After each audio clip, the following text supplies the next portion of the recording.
एक गांव में एक बाबाजी थे। वे हमेशा कहते थे जैसा बोओगे वैसा पाओगे, जैसा बोओगे वैसा पाओगे।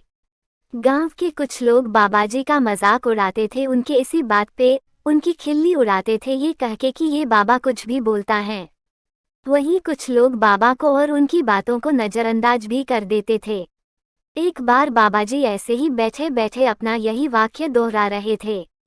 तभी वहीं से एक बेरोजगार युवक गुजर रहा था और उसके कानों पर बाबाजी का यह वाक्य पड़ा। उसने यहाँ वहाँ देखा, फिर आवाज की ओर बढ़ा तो बाबाजी को ये वाक्य कहते हुए पाया। उसने बाबाजी से इसका अर्थ पूछा और कहा कि मुझे भी जीवन में कामयाबी चाहिए, मुझे भी कामयाब बनना है, मैं हीरो का व्यापार करना चाहता हूँ।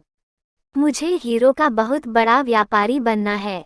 बाबाजी ने उस उत्तर देते हुए कहा कि मैं तुम्हें एक बहुत ही कीमती हीरा और मोती देता हूं, जिससे तुम अपना हीरो का व्यापार शुरू कर पाओगे और जो तुम्हें तुम्हारी कामयाबी की ओर ले जाएगा।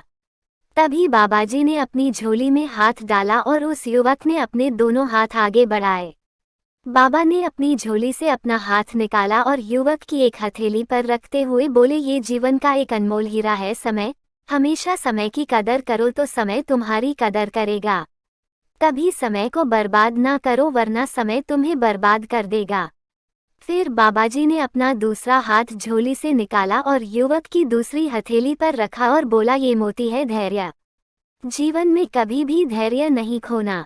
अगर कामयाबी कभी तुम्हारे हाथ ना भी लगे तो धैर्य रखो और मेहनत से कर्म करते रहो, धैर्य ना छोड़ो। कामयाबी दुगनी होकर तुम्हारे पास आएगी। युवक बाबा की बात समझ गया और बाबाजी का धन्यवाद करते हुए वहां से चल पड़ा। उस दिन से उस युवक ने बिना कोई समय व्यर्थ किए जो भी कार्य किया वो बहुत ही मेहनत से किया।